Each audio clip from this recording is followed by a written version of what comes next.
Alright. Hello everyone. Today I'm going to be playing Disco Elysium. It's an RPG. That's about as succinct as I can word it. It's been out for quite a while. It's quite well received and critically acclaimed. Alright, let's hop right in. So last time I played as a sensitive, which meant I was better with people, but I was a bit more unstable. Let's try going with the thinker. Physical sounds rather uninteresting. I imagine it's just a lot of brute force. Although, to be fair, in this game, nothing is as simple as that. The thinker it is.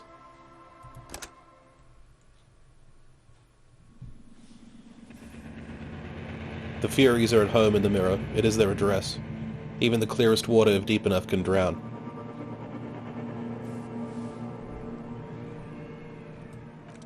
There is nothing. Only warm primordial blackness. You're conscious ferments in it.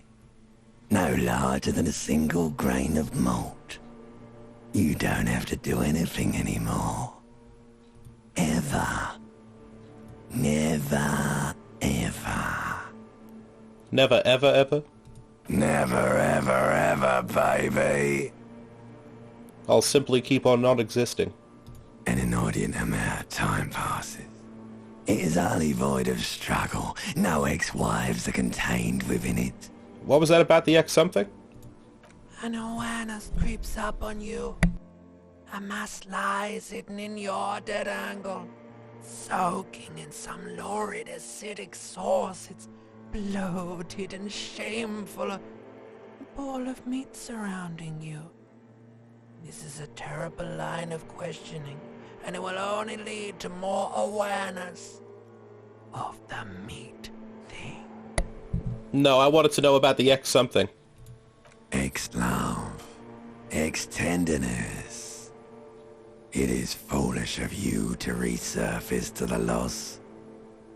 Not after all the damage you've suffered to get here. Some of it irreversible. Stay. Sail with me through the abyss of pelagic zone. Alan Z, never let me go. Alright. Nothing down to fuck all, Borough. Look, I'm tired of being this type of animal, and who gives a shit? Not you. Your days of giving a shit and being that type of animal are over. Don't stop, keep singing. Sing me the song of death. The song of death is sweet and endless. Oh. But what is this? Somewhere in the sore, bloated man meat around you. A sensation. Like a fly to the ointment, your conscience sticks to it. The limbed and headed machine of pain and undignified suffering is firing up again. It wants to walk the desert. Hurting, longing, dancing to disco music. Stop! I don't want to hear anything more about this sensation. Take me back to the formless, disembodied nothing. The stench of liquor rises from your mouth, and with it, an ungodly headache. Help, someone! Cut my head off, it's trying to murder the rest of me. A fiery streak penetrates your skull, trying to force your eyes open. It's a sound, a clarion call from hell. Somehow, you know what it is. A Coupris Kineema motor carriage.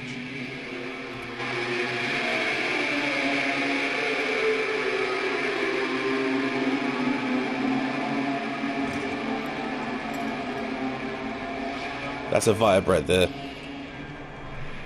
One thing I've failed to mention as well is I've decided to take shots throughout this video just to match this guy's energy.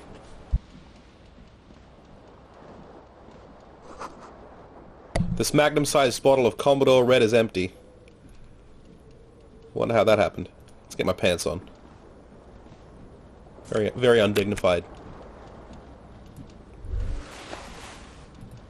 You hear a jingle. Keys are clinking in the pocket of your flare-cut pants. Fish them out. It says whirling in rags on the aluminium key ring. There is a single key on the ring. The number 1 is etched on it.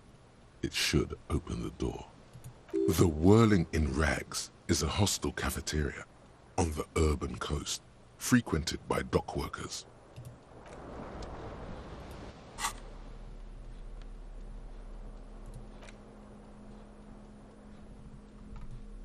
These golden brown trousers are flare cut. Normal bell-bottom trousers would be boot cut, but these are far from normal. They are someone's piss-soaked, cum-stained party pants. Ugh. Gives me a -1 savoir-faire, because they're tied around the thighs, but it gives me +1 electrochemistry because they're tied around the crotch. Interesting.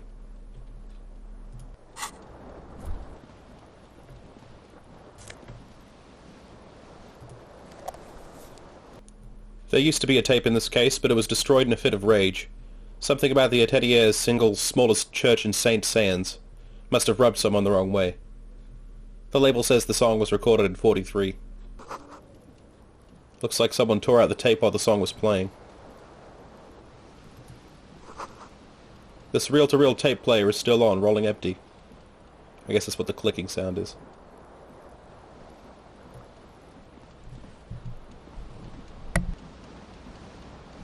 This fan has 2 chain pull switches. One ends in a tiny fan, the other in a light bulb. A truly horrific necktie has somehow attached itself to one of the blades. Okay, so we have a 58% chance of successfully grabbing the tie. It's a white check, so we can retry it if we fail, so fuck it. You swoop up and catch the tie. Snap. It's released from the blade. What you have in your hand is a truly hideous necktie, with 4 or 5 different patterns. The knot reminds you of a noose. Pull on the fan. The blades come squeaking to a halt. Yeah, fuck it, let's turn on the lights. A terrible mistake. Oh, Christ. Turn the lights off immediately. You can practically feel the photons burning a hole in your brain. Alright, yeah, turn it off. The lights are off.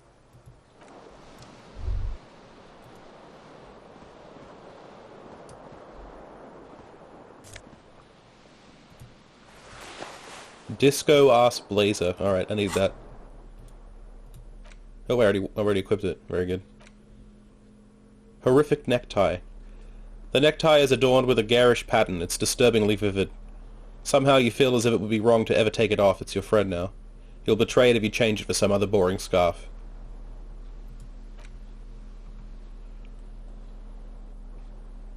Looks like someone skinned this blazer off some long-extinct disco animal. It has an enigmatic white rectangle on the back and the right sleeve.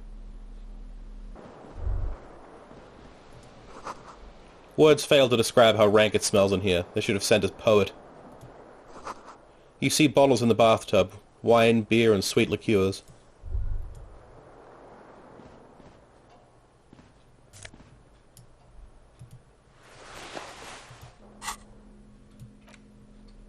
This white satin shirt used to be fancy. It used to really catch the light. Now it smells like someone took a piss in the armpits. I get -1 suggestion because of the unsavory odor.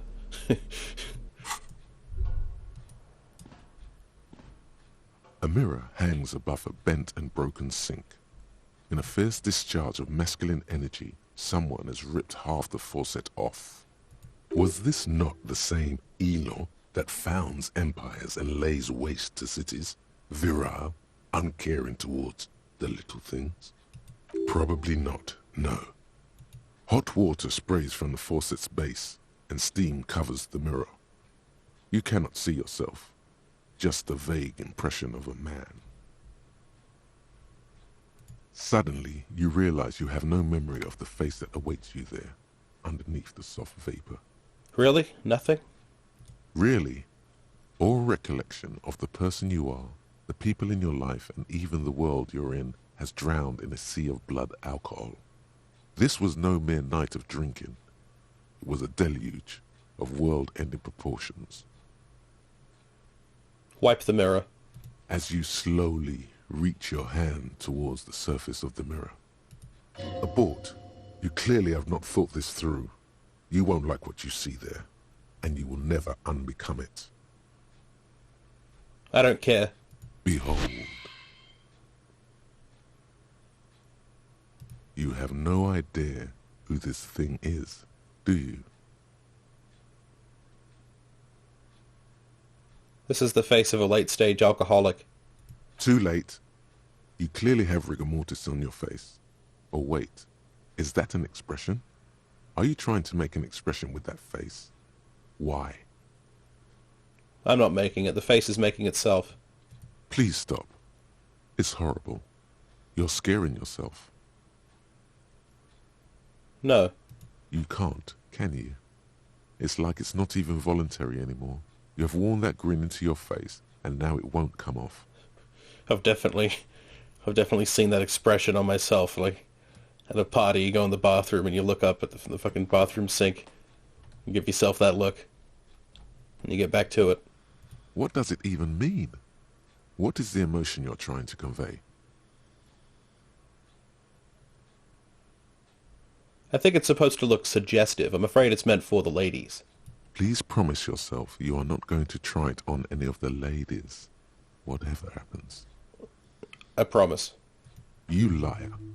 You can't even tell the truth to yourself. Go ahead. Try something. I'm going to dig deep into my mind to locate the source of the expression. It belongs in the new, the third decade of the current century. Enough time had passed from the failure of the revolution that, for a fleeting moment, free market economy seemed like the ultimate, uncontested way of life for our species. Things were good. It was smooth sailing. People made gold and champagne-tinted interiors and facades to suit the times, calling this the new style.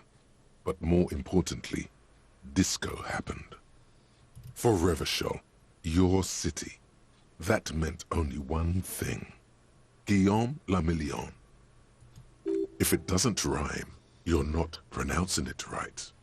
Out of the dazzling swirl of disco music, in an open-air boîte de nuit, somewhere in Revachol West, Guillaume's blonde mane appeared on the screen. He sang some bullshit. Then he made the expression.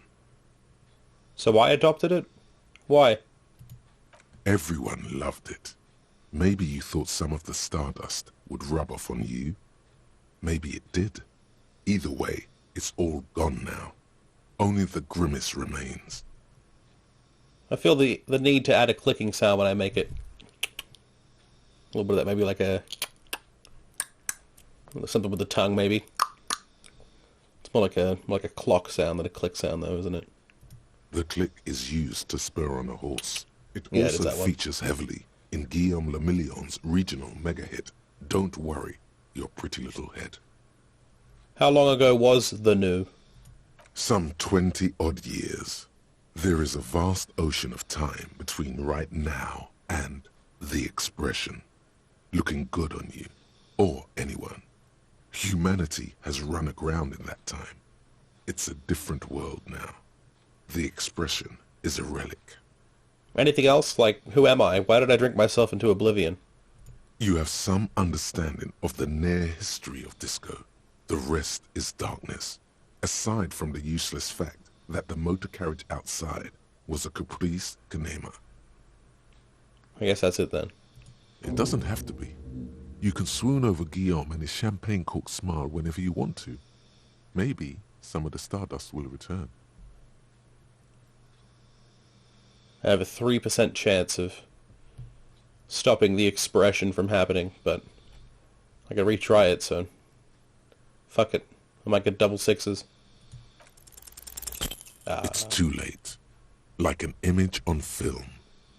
The expression belongs to your primary motor cortex. It would take a minor neurological miracle for you to cease producing it.